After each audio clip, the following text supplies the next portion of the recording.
This is the Altitude Daily Podcast. Everything you can't miss from today on Altitude Sports Radio. Mosher, Lombardi, and Kane. If the Knicks do not win tonight, I will be disappointed. It feels like we're playing with house money based on what we all felt at the end of the regular season, where a lot of people didn't even know if they'd get past the first round. They did. A lot of people didn't expect them to be competitive against OKC. Hell, this series should be over. They should have beaten them by now, so they did.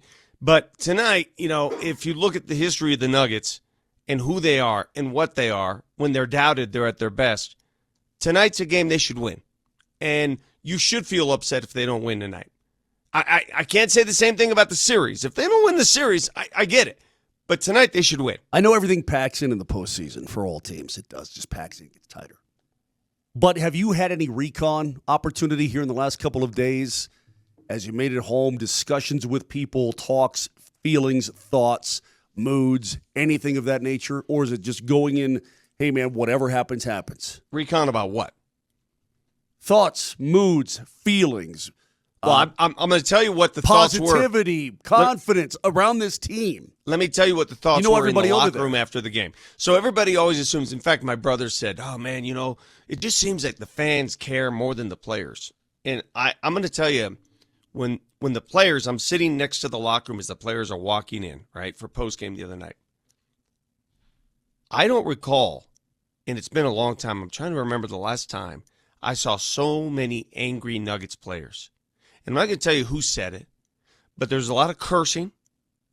There was a lot of that's the second time we let that happen. It's defiant. They were not head down thinking about Cancun, put it that way. They were angry. And in the locker room afterwards, every soundbite we got was almost a foregone conclusion that the series is going back to Oklahoma City. Okay, then show it. So if there's anger and angst and we let it get over, then go show it. If you want to make up for it, you go show it tonight in Game 6 and you get it done. Now, I love that attitude. Go show it. Get off the mat and go. You could put your head down and play hard. At the end of the day, you got to make shots. At the end of the day, basketball is such a simple game. It's so simple. Everybody, play hard. Play defense. Get back. Rebound. Second chance. Make shots. The Altitude Daily. The Morning Sprint. Let's have the conversation again, because last time we kicked him to the curb, he showed up and he responded in a big way. Hold on. No. Kicking him to the curb is not what I did. I want to be very clear about that. I'm talking about the market and the fan base. Was ready to say, hey, let's give him 3 minutes and see if he's ready to go. And if he's not ready to go, then let's move on from him. David Adelman did not do that. Now, he did hit an early three in that contest. And that's, as we hear Scotty Hastings talking about right now, that's a key for him, is to see it leave his hand and go into the basket early. I wasn't kicking him to the curb. What my point was, because that was the game that you went, I need to see this team have 6 or more players put up 15 or more points. And I think that's a lot to ask for a team that has 6.5 players that they use regularly in rotation, especially one that has 20% of his left shoulder. So it wasn't me kicking him to the ground. I just went, you can't trust him to do that. Are we back there again? Are we back? Of course I am. He has 5 combined points. I'm not talking about you, Raj. I'm talking about us as watching this team, the frustration level of Michael Porter Jr. I can't trust playing north of 30 minutes with 3 points. I can't trust it. And that's a reality. And David Adelman knows that. He knows it. A coach knows that. You have to be able to realize that at this point, if you're getting zero production from a player who is there specifically to be a spot-up three-point shooter, you've got to be able to give somebody else those opportunities, somebody else those at-bats. And so I think you have to see it early on. Is it 5 minutes? Is that the line of demarcation where you say MPJ has it or he doesn't have it? You have to know whether or not he's got it within the first quarter of the game. Absolute must. Absolute must. And I don't want this to be a slap in the face. He feels like Jonathan Drouin did to the Avalanche in the postseason, where if I know he's got the speed and he's willing to go into the corners when he's playing alongside McKinnon, I know he can be effective. But as soon as he pulls the parachute and doesn't go in and try and win a 50-50 battle, I know he's going to be worthless for the entire game. I actually think it's the reason why Drouin will not be back as an Avalanche. Surprisingly for me with Michael Porter Jr., I watched him closely in Game 5. And I was looking to see what his shoulder mobility was, and I actually watched him go up and battle for some rebounds at or near the rim, and I thought maybe it's not quite as bad as I thought it was, but it is certainly affecting his ability to make shots. And that might be psychological. But you don't think it's affecting him on the inside? Not as much as I thought it was. Rebounding and defense? Not as much as I thought it was. I think it is a mental toughness to be a competent offensive basketball player. And if he doesn't have it tonight, you shouldn't have him out there down the stretch. The Altitude Daily. Columbus, Hastings, and DMAC. He does. Yeah. All right, well, our random guy down there has that as a win on week 2 for the Broncos. You agree with the random guy there, Tyler? I got us a W over the Colts, although I am a little bit worried about Daniel Jones. I'm not even being facetious. I actually am a little bit worried about DJ. I'm worried about the game in Indy only because I go history great in Indy. All right, Yeah. Scott, here's the next challenge for you to find somebody to yell at. Okay. It's at the Chargers, Sunday at the Chargers, week 3. Let's say, Hey, ma'am, week 3, the Broncos are going to the Chargers to play. Do you like the Broncos to win or lose? Win! Win! All okay, right! Here we go. We got to win. All right. There's a win. All right. She is about to hang up some towels right there. She's the towel lady. All right, Tyler? I mean, I love Towel Lady's optimism. I do. Towel Lady's got this thing down, although I got this thing as an L. You know, I probably Okay. not trying to All get right. too far ahead of ourselves here, but I think AFC's got a couple splits in there. Scott, you want to do another one here? Well, we could. Who do you want me yelled at? I got us at 2-1. You got 2-1, as do yelling at people. Right. Is Yeah. also 2-1. Okay, so we're at the same place. Well, no one's really close to us now. Week 4, though, is an interesting one. It's Monday night at home against the Bengals. Hey, ball guy. Week 4, Bengals at home. Loss. Oh, bald guy says loss. Ball guys is lost. Loss. Tyler, you want to take that one? I too have got an L there, which usually you get the Bengals early in the season. That's your chance to get them.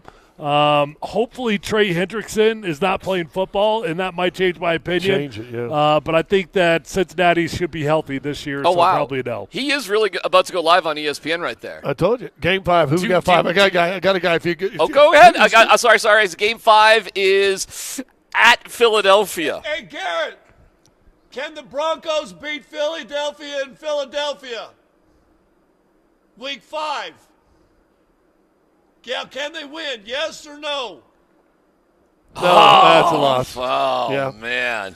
Yeah. Who was that specifically? You seem to know that person. That's like the NBA photographer that lives here in Denver. And Okay. he does all of our playoff games, but he'll go and travel and do a bunch of NBA All right, games. Tyler, that seems like a tough one right there. Well, it's a tough little stretch there. I got it as an L, so we started out 2-1, and all of a sudden we're at 2-3, and things ain't looking so rosy anymore. All right. Well, I'll just go if you want to go. I got other things to talk about, but, if you want to yell at somebody. Let's head across the pond. We got anybody over there in England you could yell at?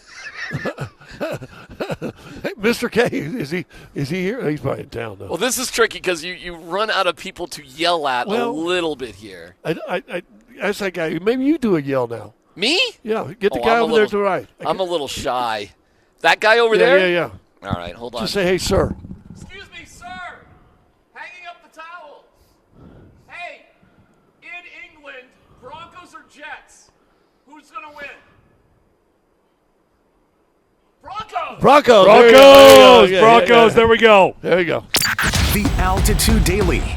Kretman and Lindahl. The MPJ thing. Do you need, because you've talked about Strother, you didn't think the Strother minutes were so bad. Does there need to be maybe a 10-minute let's see what's going on period in each half where you try to figure out what you can do with him tonight? Because if he looks the way the other night, and it's not just because of the shot. Yeah. But it felt to me like he was lifting his arm maybe the least we've seen him to this point. Game 3, I think you can tell quickly, and the evidence would suggest you can, because Game 3, he came out and he was great right away. And he hit a couple 3 in a row, right? Now, that was the game that he had the shot of lidocaine, so he, in whatever way that is able to improve him, we don't know if he has had one prior to this game tonight, if he's got to wait. You can't just do that all the time. You can't just go to that well all the time, but If there is any kind of medical procedure that can be done to Michael Porter Jr. to rediscover what he was in Game 3, I hope it got done. Here's the thing with those shots, though. And again, I'm trying to remember what an NFL half, what do you get usually? About 90 minutes of an NFL half?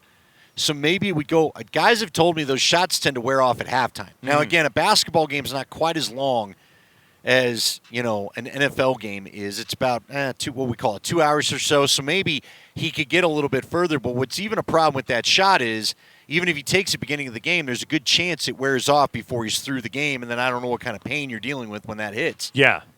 So look, man, it's nothing about this is ideal. They're going to know quickly. I think is the biggest thing is they're going to know quickly. And if his shot is bad, do you give quicker rotation minutes in the first half to a player like Strother, hoping that he can get into a little bit of a rhythm? Again, we're not asking for Julian Strother to go out and drop 30 tonight. If Julian Strother can get you 3 buckets tonight, if he could score 7 points, 8 points, Andy, that would be a massive contribution for a team that has gotten generally nothing off the bench. Now, it presents other problems. As we talk about all the time, you can't just like black and white sports radio take this stuff with anything with the Nuggets because everything comes with a cost, right? Yeah. But we know that in this series. Everything comes with, you take Porter. You've been listening to the Altitude Daily. Catch us live weekdays on 92.5 FM, the Altitude Sports Radio app, twitch.tv/AltitudeSR, youtube.com @Altitude Sports Radio, and your favorite smart speaker. Say Altitude Sports Radio.